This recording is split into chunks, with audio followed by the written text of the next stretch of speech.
it's amazing to be able to finally kind of just like celebrate authenticity and vulnerability and, you know, encourage others to do the same, because I don't think there's anything more badass than being able to just like be yourself. Yeah. I fully agree. Hello and welcome back to another week of Calling in Sick. I'm your host, Alex Wildeson. This week I have a cold and I'm very congested, which means I have a visible illness for once. And that's actually kind of what we're talking about this week. But I had to bring in one of the pros of making the invisible visible. I'm talking about Sara Levitt. If you don't know who she is, give her a follow on socials. She is amazing. Sara is a Crohn's and Ostomy advocate from Montreal, Canada.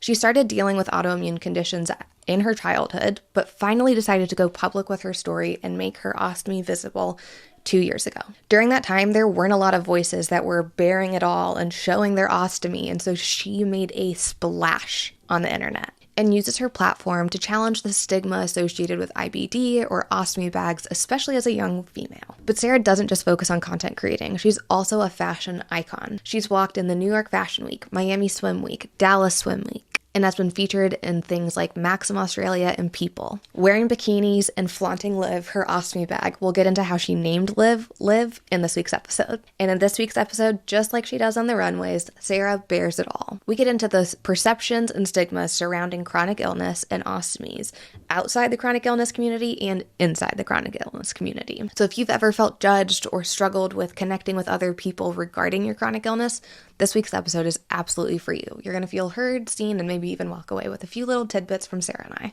But before we dive into this week's episode, quick housekeeping. If you haven't yet, please follow, like, and subscribe to the podcast. We are 400 subscribers away from 10,000 subscribers on YouTube, which is insane. We're a year and some change old. I don't know how we got here this fast, but we did. So thank you guys from the bottom of my heart. This has been a life-changing experience for me, to say the least. Thank you for sharing your stories and for trusting me and sharing mine with the world. And to trade ya, since we're talking about making the invisible visible and letting it all hang out this week, my Alex's picks for you guys have discount codes and are all about bringing visibility to chronic illness. The first one is a OG favorite of mine, Mayfair Group. They make the best, coziest sweat sets known on earth and really focus on mental health and normalizing talking about the things that we go through. My favorite thing on their website right now is their new Teddy sweatshirt that says compassion on it, and it is like this polar fleece yummy goodness for winter. You are going to want to get one and we can match together. It's keeping me warm while we don't currently have AC or heat in this household. Which, if you hear background construction, you know what's going on. You can use code Alexandra15 for 15% off at checkout, and make sure you are checking the website. They are running flash BOGO sales. Yes, buy a sweatshirt, get the matching sweatpants for free for the rest of this year. My next pick is Tilt, because Tilt is the first makeup brand I have ever seen made for and by chronic illness and disability at the forefront. I love this brand. I love their products. I love what they stand for, and I can't wait to see them continue to grow in the new year.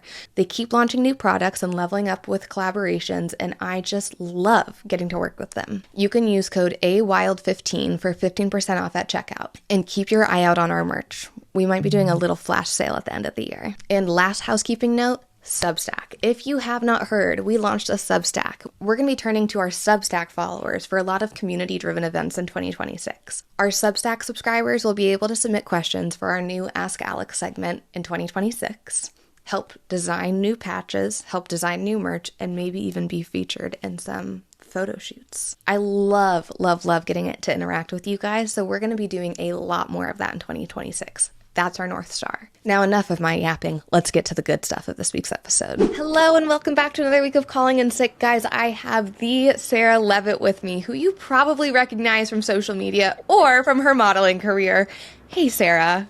Hello, Alex. How are you? I'm good. Thank you so much for joining me today. I'm so excited to chat, share your story, and get into our main topic of today, which is making invisible illnesses visible, and what your experience has been like navigating that kind of line. I'm so excited to be here. Thanks so much for having me. Of course, it's such a dream. I remember when you first started growing, and I was like, who is this badass? Like, she is, but not putting everything out there. Badass with a badass. I'm dead.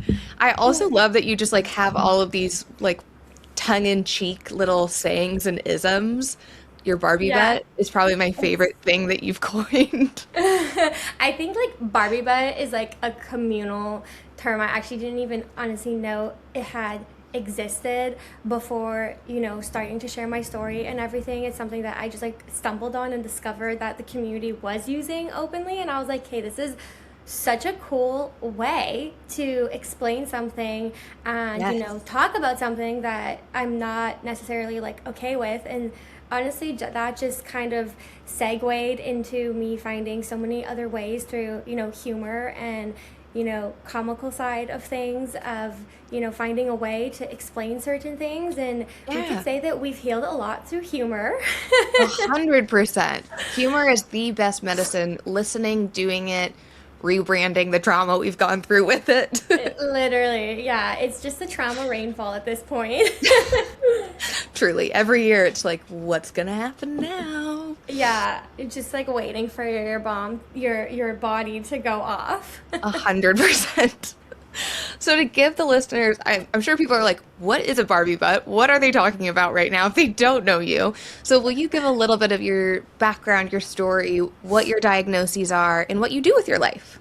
Yeah, so I was diagnosed with ulcerative colitis at age 3. Then it progressed into Crohn's disease at age 11.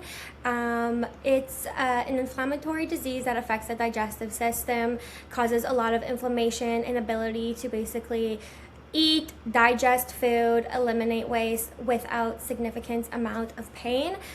In some cases, it can be managed by treatment and medication, and in other cases, surgery, is required, such as my case. I had emergency ostomy surgery at age 13, which means it's basically a little digestive system detour. They're detaching the intestine from your rectum, which is the booty hole. They're bringing a small piece of the intestine outside of the abdomen, which is then called a stoma. And then you have a medical device, which is the ostomy bag. And you're basically eliminating your number twos, your poop, into a bag. So you're going poop in a bag on your stomach. And then later down the line, I went and had 4 more surgeries. I initially had a colostomy bag, which is basically attached to your large colon, your large intestine, which is your colon. And then they turned it into an ileostomy, which is basically your small intestine. So I said completely bye-bye to my colon. They took her out. And pace by, and then a bigger RIP. They took out my booty hole, and that's where the Barbie butt comes in. So How does one take out a booty hole? I know it's honestly like the number one question I get from people that are like not in the community. Like when I started, actively like talking about that and stuff, like people in, my city, people that knew me, whatever, like naturally, there's curiosities. It's normal. It's something that's not like spoken about widely, which is why it's so important we all talk about it. 100%. But yeah, it's basically, surgery. The surgeons go in, they, take out the hole, the rectum, the last piece. It's like a stump essentially, and then she's just sewn up. So that's where Barbie butt comes in. It's basically, the booty don't function. There's no exit, there's no entry either. So it's just like the cutest butt ever then. It's 'Cause basically let's be honest, a scar. booty holes suck. Yes. It's basically, there's a scar with an invisible little pink bow on top, which is why I love using that pink bow emoji. It just makes so much sense.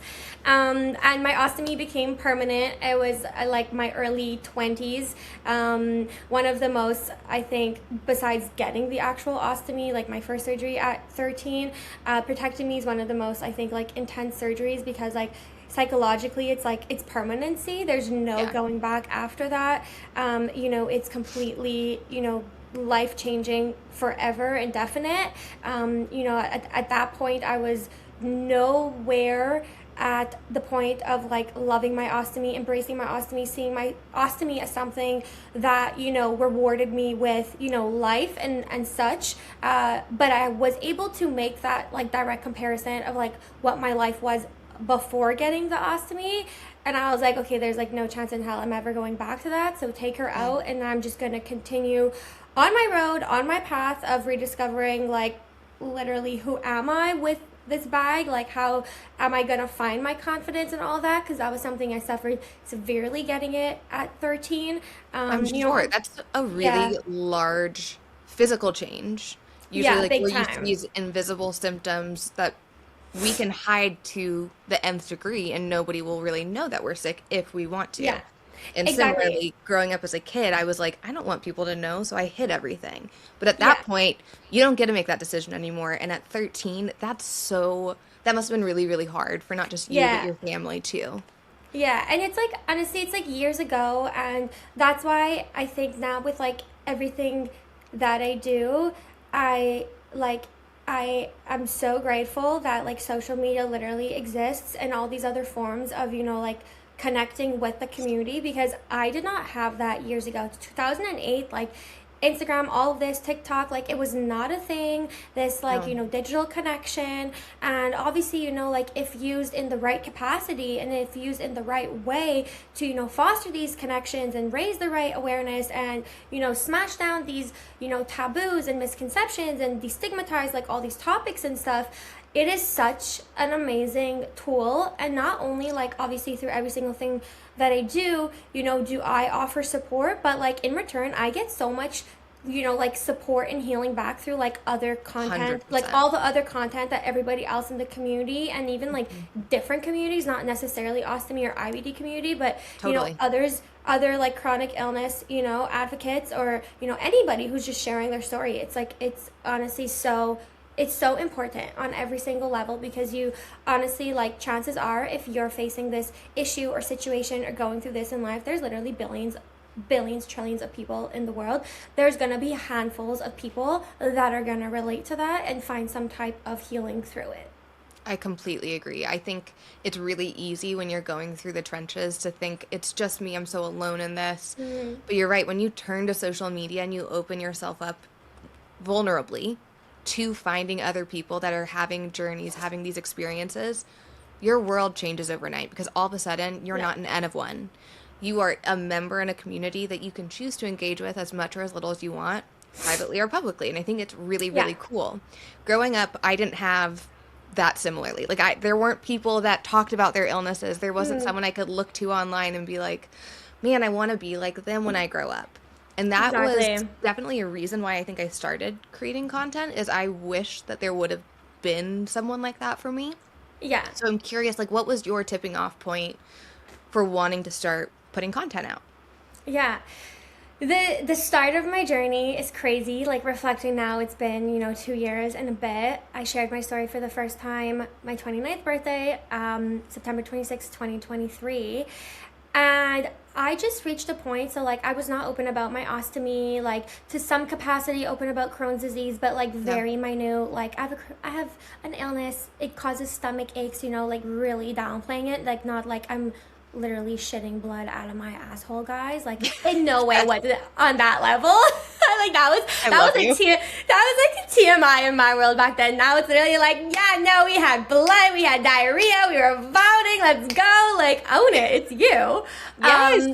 But yeah, so like I just reached a point in my life that I had put so much kind of like work in my personal life. I've always been somebody that's really just I liked self-improvement and self-manifestation and working on self-love and all of that, self-actualization, all that stuff, just like looking for ways to like make yourself better. I moved out at a really young age. I moved out at like 19, so being independent, supporting myself, I think that all kind of like played a little bit of like just a role into it of like how Yeah. can I do life in like a good way for myself and build my life for me.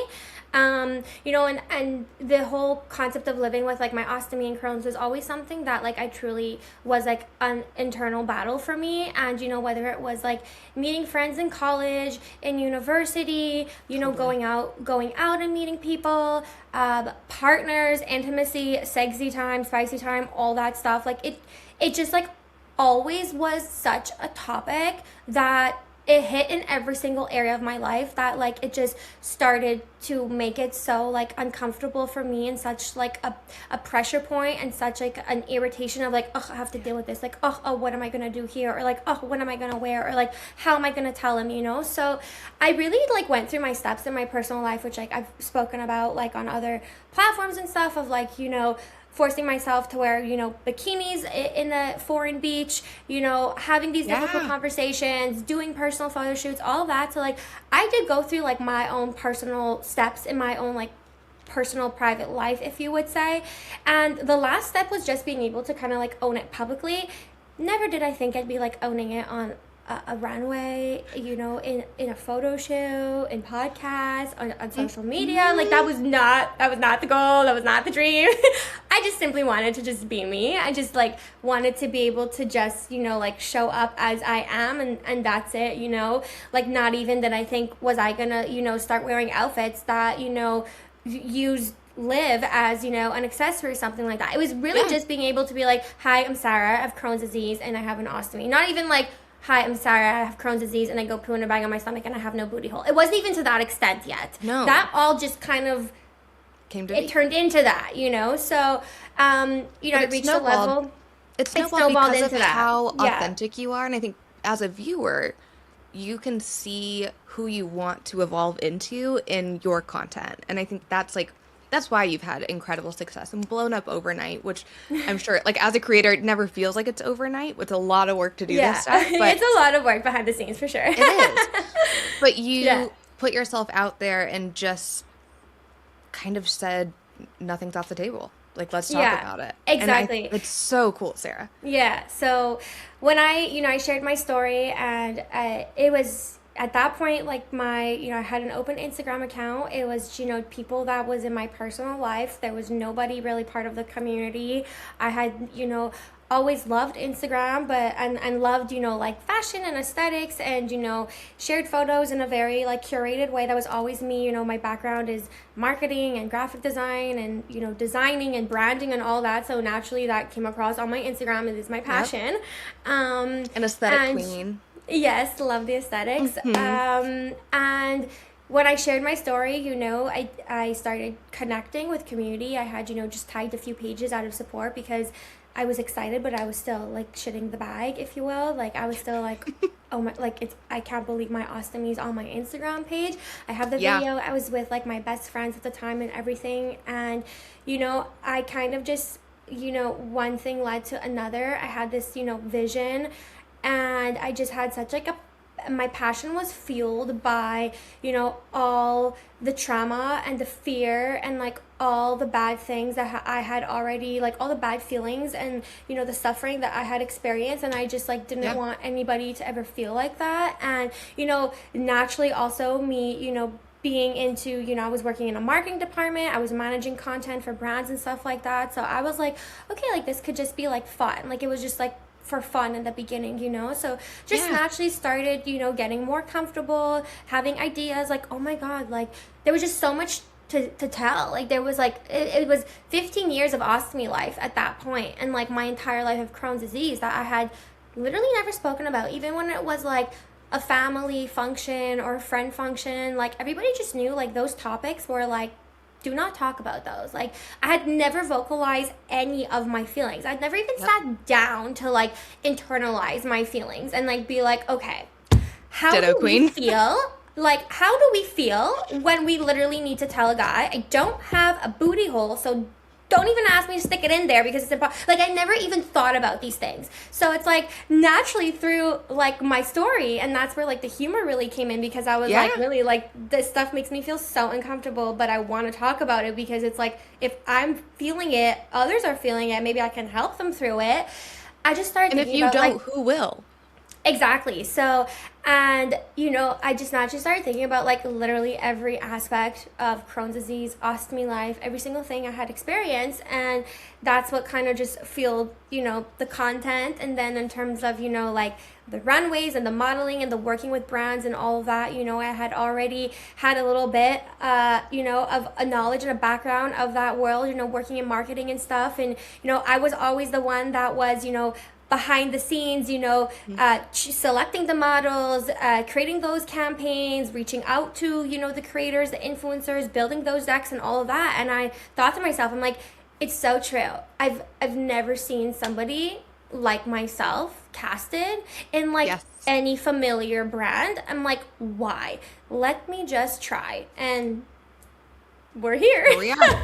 Here we are. So it definitely took a lot of work, time, energy. There's, a whole, it's like, there's a whole business side of, what people see online. I'm sure you know it also and stuff. But, I'm forever grateful because it's like the thing that I thought that I could never talk about and I never wanted to talk about and was like the most challenging thing to talk about in the beginning has become the thing that literally is what I literally talk about probably 99.9% of the time, even to the point where like when I'm out with like friends or family, like they'll come up with ideas for me because that's how like involved and just proud they are and everything. And it's just like huge. It's amazing. It's amazing to be able to finally kind of just like celebrate authenticity and vulnerability and encourage others to do the same, because I don't think there's anything more badass than being able to just like be yourself. Yeah. I fully agree. Obviously, as you build, like a community and all of that, which like I love so much. I literally feel like my community online, like we're just a big family. Totally. It shines through when I see the comments and the messages, how comfortable people are, how like engaged people are in terms of like if I post something and they feel comfortable to open up about something of their story, I'm literally like, yes, let's go, like this is what I want. It's like a healing tool for them, but it's a healing tool for me too, because it shows by me being vulnerable, me being open can be a cause to somebody else reaching that level, which is literally truly all I want, was the beginning of this whole thing. You're giving people permission to share what they thought was taboo in the past. Which like showing them, I would say like it's it's showing them that it's like okay, like I don't think in terms of like the word like permission, like I think we all feel that like, oh, we need permission to share our chronic illness and all that, but I think it's like we naturally have the right to, we just sometimes need to unfortunately because of the stigmatizations, see others do it in whatever capacity they choose to then kind of feel like okay, like we can do it too. And that's literally essentially community, is seeing others in that space like doing whatever they're doing and being like, oh my god, like let me do what I want to do, and there's so much space for everything, which is amazing. I totally agree. And that wasn't the case 5 years ago. I remember going through job interviews and trying to like hide any aspect of me being chronically sick. My last corporate job that I worked, when I went through the interview process, I had lost my hair from Cytoxin and I was wearing a wig. And I wore a wig for the entire first 6 months of working there. And I remember the first time I showed up to work not wearing the wig and I had this like pixie boy cut and everyone went, oh my gosh, you badass, you cut off your hair. And I said, no, I've actually not had hair this entire time. When you guys interviewed me, I was wearing a wig.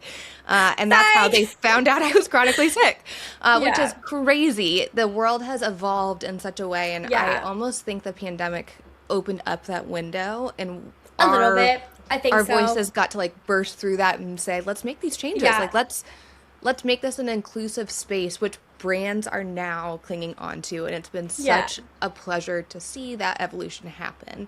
So when you've worked with brands, one of my questions for you is, when you show up, are there certain expectations that they have for you for like how you show up sick or what you do divulge to them that they can use? How do you walk that balance of working with people that don't know the ins and outs of chronic illness but want to help showcase it, if that makes sense? The biggest kind of like question that I always get from like brands, whether I'm modeling or doing runways or any of that, even through content and stuff, is there anything like I can't do with the ostomy? Is there any styling that doesn't work? Is there a specific swimsuit that I prefer? It's actually a lot of compassion, which is... I love that. Which I absolutely love so much too. And honestly, I have to truly say, like, all the brands that I've had the pleasure, of working with and everything, they're making an active and conscious decision to be a part of this and to be a part of, you know, the community and the awareness and the destigmatization. And it truly shows with the way that they manage these partnerships. Because and it's that's not just been, like disability washing where they're casting a model. They're casting people that have voices in this industry and space to amplify it. And that's totally different to me.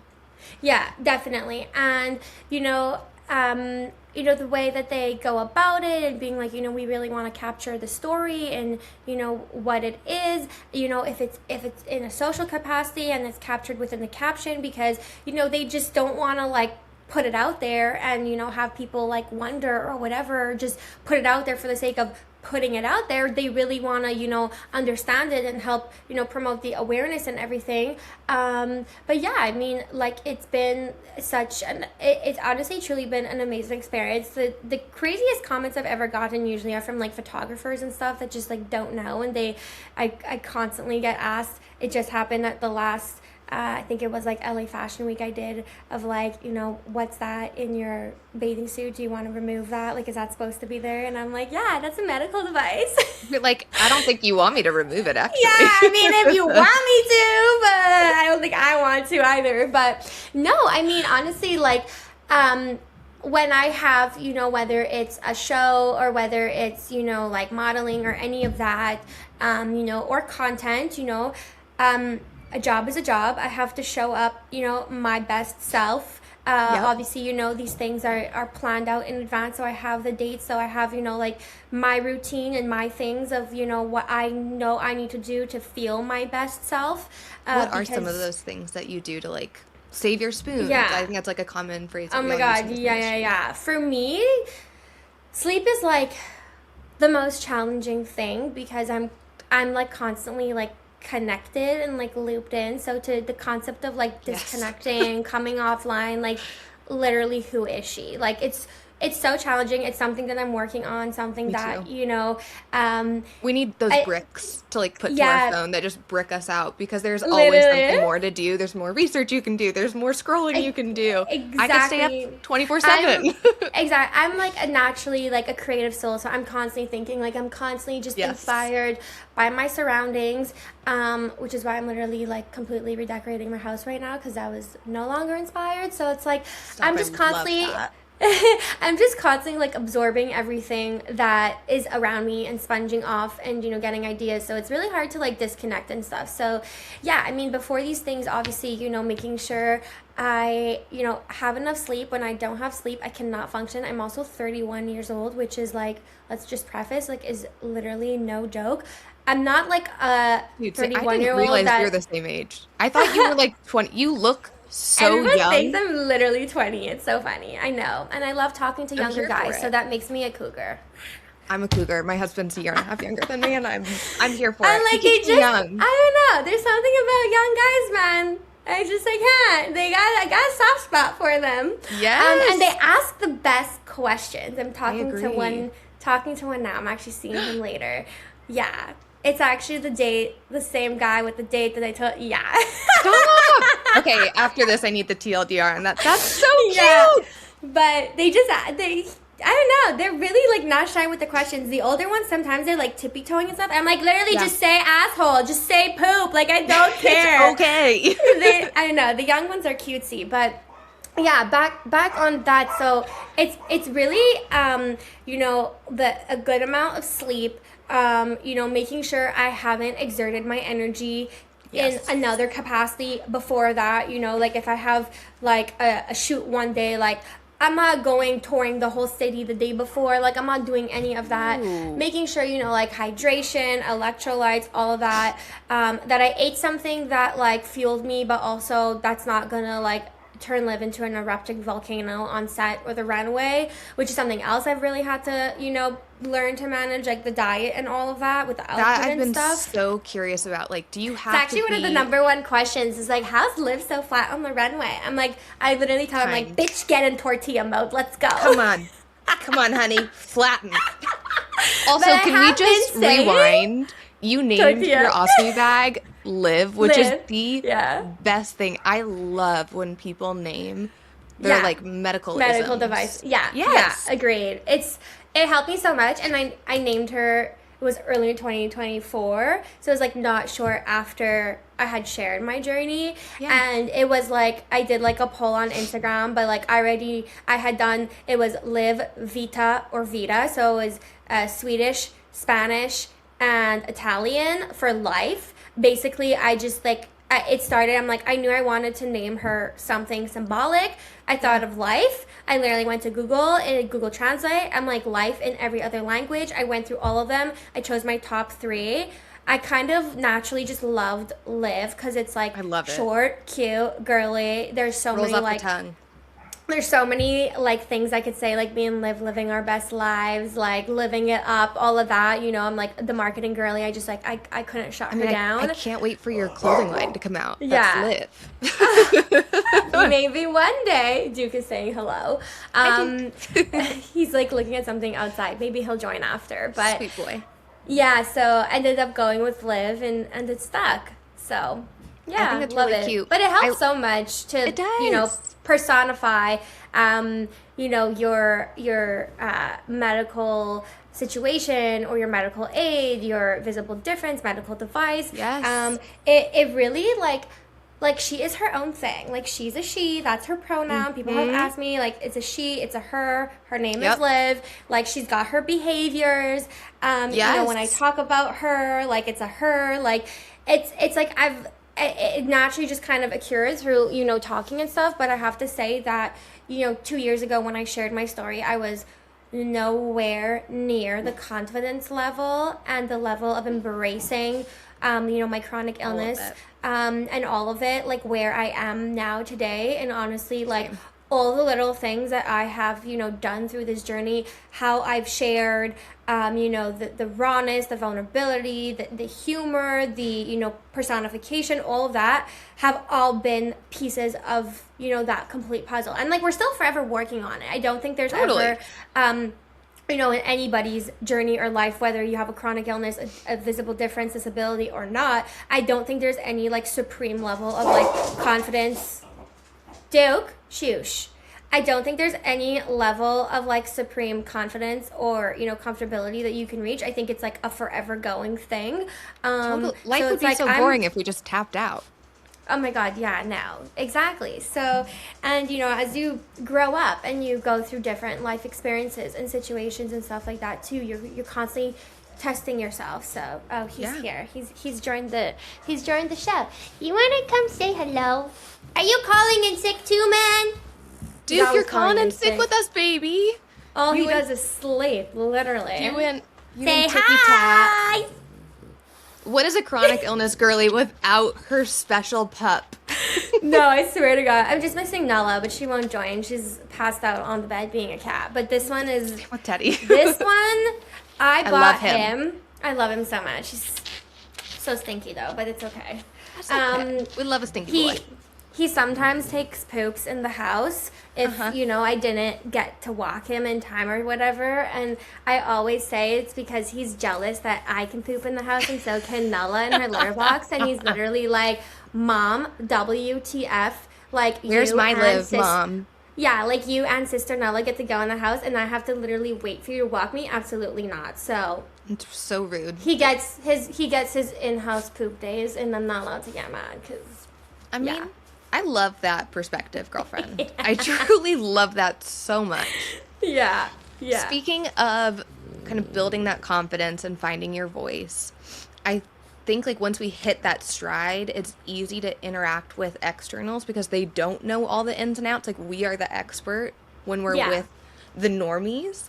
But when you start building that community online and being surrounded by other people that are chronically ill, there's some amazing, amazing parts of it. Don't get me wrong. Mm-hmm. There's also some pressure that comes with being a leader or a voice in the space. And I think that can be a heavy, secret kind of baggage that we all carry. Yes, I think so too. What is some of that pressure that you feel from just the chronically ill community, not just IBD or ostomy? Yeah, and I think it's like a general one because I do see some, individuals like speak up about this, but like for whatever reason it has a taboo, and I'm the type of person like just in general in my life, because people kind of, whoever knows me from online just knows me from online, but like my friends and my family who literally know me like full Your through, soul. like in my life and who I am just as a person, like I'm so not like an instigator. I do not like confrontation. I don't have drama in my life. I don't have issues in my life like this stuff. Like I'm such a neutral person. I'm literally Libra to the core, like literally. Yes. So whenever I do see some things that could maybe be like confrontational or controversial, whatever, I just kind of like, I'm just like, I'm not getting involved in this stuff. Like I personally don't have like the energy or, just it makes me feel like quirmy inside, which is like so allowed. 100%. Yeah, and I think like naturally, I guess like through this all, what I've just kind of like seen and stuff is like people who have chosen to share their stories and have developed a platform and have eyes on them and stuff like that, and being like, I guess I hate this word, but I can't think of another word, but like judged or spoken about in a way, spoken about in a way of like, oh, why, like that's like your view, but it's actually another way, or there's another way to this, or when people speak with such conviction about their own perspective, when it's like, but I'm not just an advocacy page, I'm also a person, and these are my views. Exactly. So, or like, this is what I went through, and it's not always like that, and like I respect that, I understand that, I hear that, but what I can do is only share obviously my journey, my story, what I have experienced with my 2 feet, my 2 hands, my booty hole-less booty. Like that's all I can honestly share. And like I'm not closed-minded, and I'm not ignorant to the fact that there are so many other ways. Like obviously, of course, I actually did like 1 year of like nursing because I thought I wanted to be a doctor at one point. Badass. I love it. Yeah, so it's like definitely, like I am aware that there's so many other like views and ways of living with different medical situations and stuff, and I'm not like choosing to not talk about them. I'm just not talking about that situation necessarily because I haven't lived it. That's not me. It's not up to me. I'm not gonna overstep, So I think that you are saying that. I think that's why like I always just say firsthand and like encourage, like that's why it's so important for everybody to share their story, because like yes, like I'm sharing my story in my way with my anecdotes, with the way that I do it, with the ways of advocacy that, work for me, that I enjoy doing. Maybe some relate, maybe some don't. That's totally okay. That's like me relating to other people online and not relating to others online, Like I don't necessarily follow the girl that does Pilates, drives a Porsche, and drinks matcha every day, because that ain't me. That's not my lifestyle, Exactly. So it's like when it comes to the chronic illness space, the same rule, the same recipe applies, but I think because we're dealing with, the chronic illness space, it's obviously a much more sensitive topic, and I think it merits a little bit even more understanding and compassion for that, which sometimes can be lost in translation. When these individuals, develop a platform, there's so many others, that I can literally think of on the top of my head that, have experienced this also and have chosen to speak out about it. So I know I'm not the only one in it. And, at the end of the day, one of them I saw, and like it resonated so much with me. It's like, I just chose to speak up about my story. With work and energy and time, it turned into something, but like, I just wanted to share my story, like I'm just a human that's sharing my story. I never asked to be criticized and to be this and that, whatever, and like naturally I know these things are gonna come when you have a lot of eyes on you. That's inevitable. That is literally like rule 101 of being in the public eye. Like that's like a common thing, I think. But like, I guess when it, like I said, just to like tie back, like when it comes to chronic illness and sharing a story, it's so different than like the way somebody spoke to somebody in a television show or some stupid thing like that, you know? So I think that's like the one thing, you know. But I really you know, agree with that. I think like there's a lot of voices that feel unheard in certain pieces of content, and when they comment and say those things that are a bit offhand or said with a little bit of what reads as anger, what I've learned through this journey is that to meet it with anger too or resistance doesn't serve anybody good. But instead to say like, I hear you, I'm sorry that this is upsetting you, and just know that they're projecting. Like that's okay. That's part of us taking on sharing our stories publicly, is knowing that like we can't carry that baggage.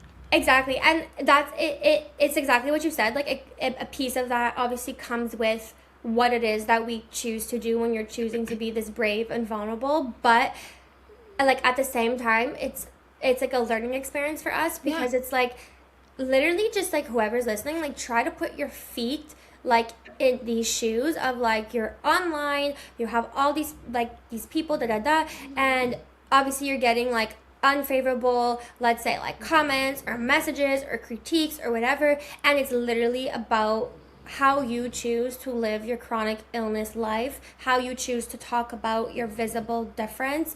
And you're a human, you have emotions, you also have a whole private life behind the scenes, you have your own personal things, whether there's family issues, friend issues, parent issues, animal issues, house issues.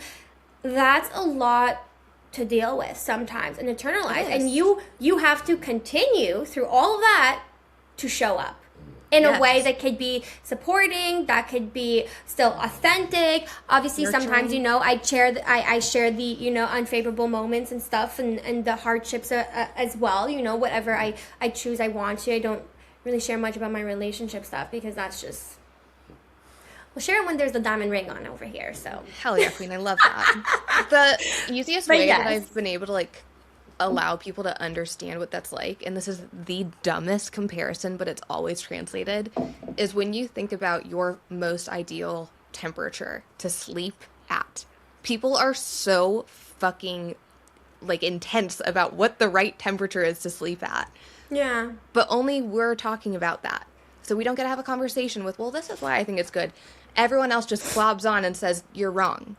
That's not correct. And it's like, it's not incorrect. It's just all of our own unique and individual experiences and opinions, which I think as a consumer of content, I can lose sight of that often. But I'm with you. Like, I don't like to clap back.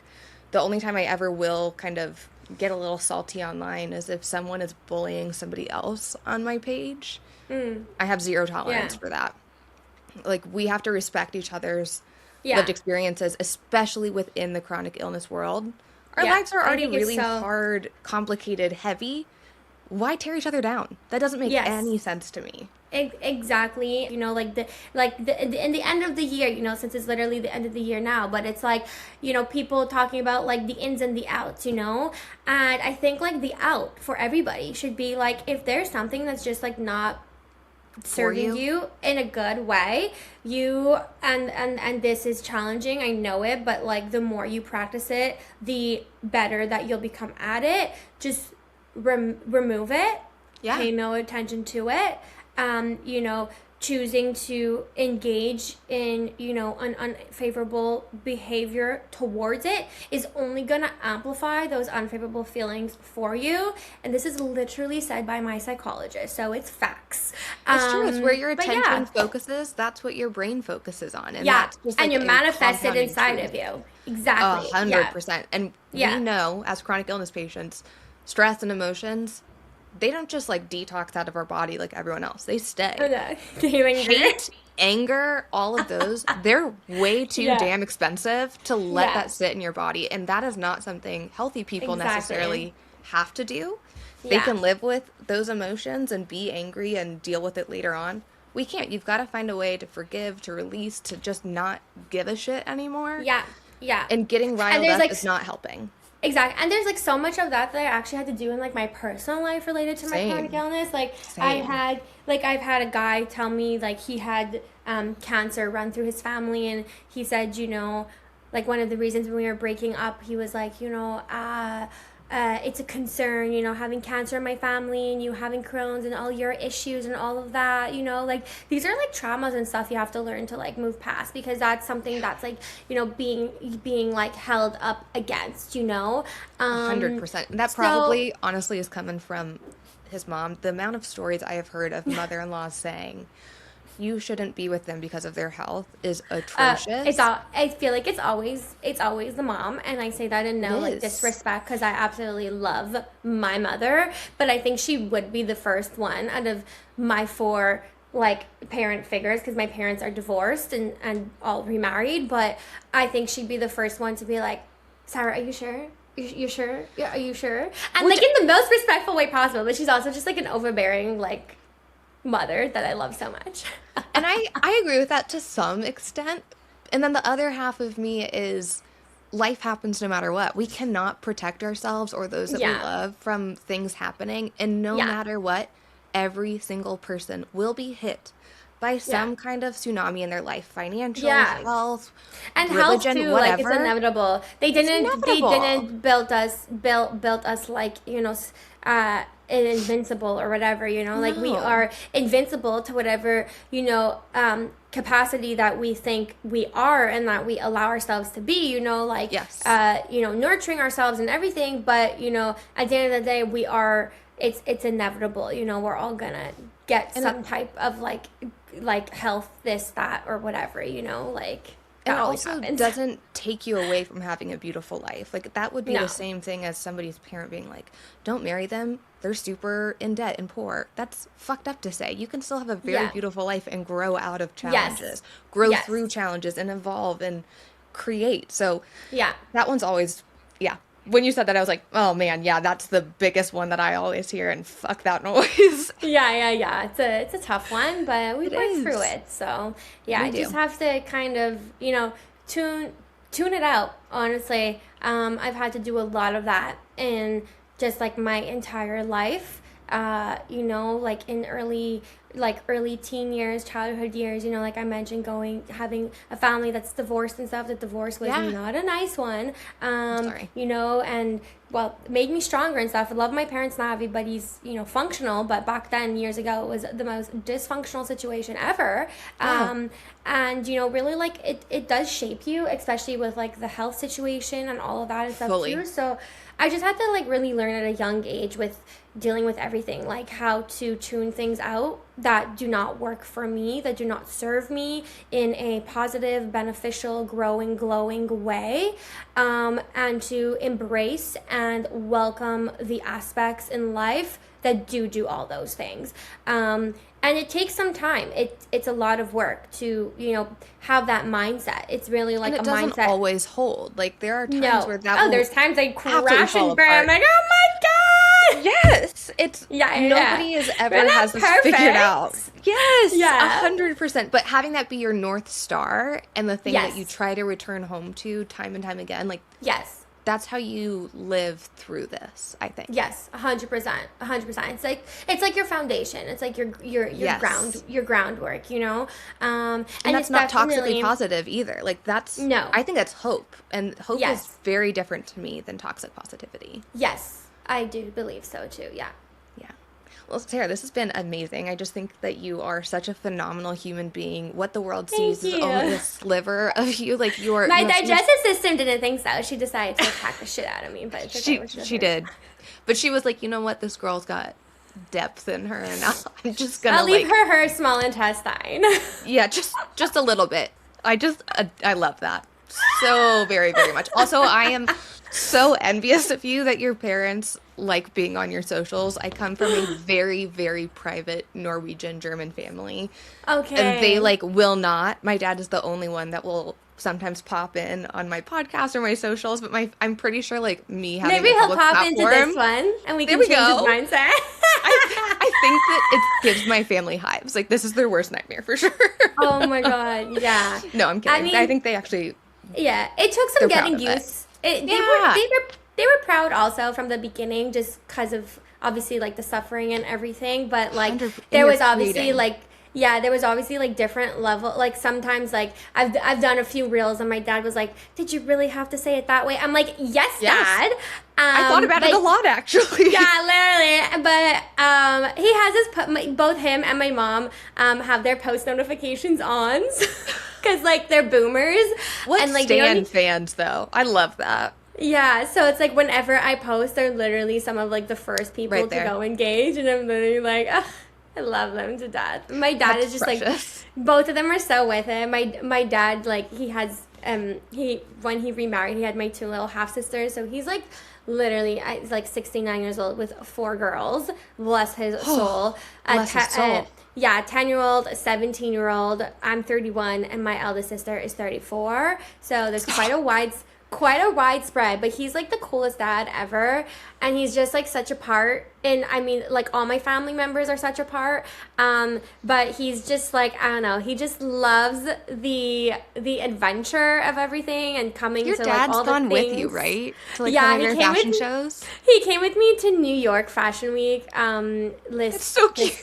this fall, and it was honestly the best trip ever. I feel like I can never do a New York Fashion Week without him. It just like won't be the same. He was literally making friends with everybody everywhere we sure. went. He was so excited. He was doing all the fit checks. He was like making sure his outfits matched all my outfits. I was literally like, yes, Stop. like this is it, Daddy. Like I love you so much. And it was like when I was younger, I didn't really necessarily have that relationship with him because of the divorce Yeah. and stuff. So it's so exciting to be able to like share this whole part of it with every part of my family member, and have him there along for the ride. So yeah, shout out Daddy.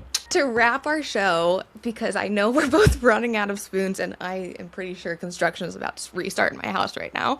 Yeah. What I like to do is do a little shout out, one brain cell show. Like, what are you watching when you are needing a duvet day, which is the phrase I use for just like fully committing to relaxing without guilt. I love it. It's chef's kiss. We need a duvet Yeah. day today. Honestly, the my best. body's like, stop and do a duvet day. So Yeah. what are you watching right now? I'm like a creature of habit. If I'm not watching a new show, which honestly, like, I often repeat my shows. I love it. I just started the new season, literally came out today, of Emily in Paris. I'm absolutely obsessed, addicted. I've never watched. Oh my God, it's so good. Okay. I'm obsessed. But what I would like, let's say if I don't really want to like pay attention kind of show, Yeah. and I'm just like in and out, I'm rewatching Gossip Girl for like probably the 10th time at this point. Always. 100%. Such a good show. Such a good show. Like 100%. It's Gossip Girl. It's the OC, which is such a throwback. God, we are the same age. And if I want something that has a little bit more kind of like of a suspense or something, and I want to look at hot guys, it's Suits. That was one of my favorite shows growing up. Stop. I need a Harvey Specter in my life. He is a babe and a half. I also feel like you need to get on like a Love Island. Oh, or Vampire Diaries. Oh, yeah. I loved that show. Yeah, Vampire Diaries, definitely team Stefan Salvatore. Yeah. Oh my God, I would let him eat my neck. Yeah. 100%. Turn me into a vampire for sure. Let's go. And I've been told I look like Nina Dobrev, so I mean, You really it do. works. It's a compliment I will graciously take and say thank you, because she's stunning. She's gorgeous. Ian Somerhalder launched an absorption electrolyte company. I didn't even see that. It's called the Absorption Company. It's actually one of my favorite. This is not Oh, so promoted. cool. This is just organic. One of my favorite all-time electrolytes. They're Yeah. fabulous. Okay. Oh my God. I I use definitely their have to look calm them one up. at like 5 I p.m. can- Make a Maybe little I can mocktail. message him and like just segue to see. Just take a picture of yourself and be like, do I look I'm familiar? like, I'm so bad. I think his like actual actor name is like Paul Wesley or something. Yes, yeah. Yeah, I'm like, I'm Something so bad. like I'm like, that. you're Steven Salvatore. You're not Paul Wesley, okay? No. Yeah. So. I also feel like we need to get you on Love Island or something with Liv. I think that would be the coolest experience, one, representation-wise for chronic illness, and two, Yeah. you would fucking crush it. It would be pretty wild. I can't say that it's off the table. There may make that have been, happen. there may have been some conversations around it that have happened. Nothing, obviously, if it ever were to happen or whatever, I will not tell anybody. No. We'd just be like turning on TV Just show and be like, up. oh my god! If that ever but happens, that would having be, a chronic illness launch party. yeah, that would be absolutely wild. Obviously, I'm talking to people in my current life right now. Is it anything serious? At the moment, it's not serious. But yeah, we'll see. That would be epic. I'd love to, take a shit in the villa on I TV. think we just spoke that into existence, so here's manifesting that. I would literally need to practice my walk into that villa because I would need to Girl, be you're that a runway most supermodel. iconic Your walk ever. is amazing. What? You're the one swear person to that God. wouldn't need that. All I know is my bikini is either brown or pink for obvious reasons, and that's Obviously. it. Obviously.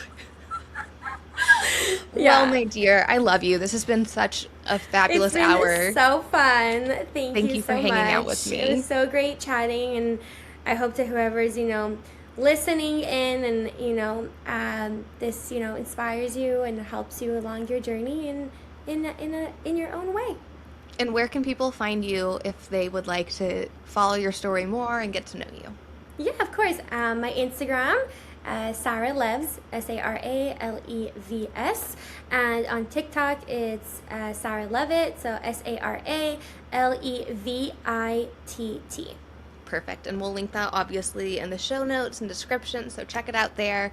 And make sure you give Sarah a follow. Thank you so much for being on. Guys, I love you, and I can't wait to call in sick with you next week. Happy almost Christmas. I know, Hanukkah, happy- all the holidays. We love all it. the holidays. Okay. Mwah. Love you guys. Bye, guys. And that's a wrap. Thank you so much for joining me for another week of Calling in Sick. As a reminder, I would love for y'all to like, follow, subscribe, save, share with a friend, do all of the things. It truly helps grow this community, and it helps these episodes reach the people that need them the most, whether that's for an educational piece, to have a little laugh, or to not feel so alone. As a reminder, Calling in Sick sits on YouTube, Apple, and Spotify, and anywhere else where you can find your listens. From the bottom of my heart, I absolutely love you guys. Thank you so much for calling in sick with me every Monday. It's been an honor and a pleasure so far, and I can't wait to continue building this community with y'all. Love you.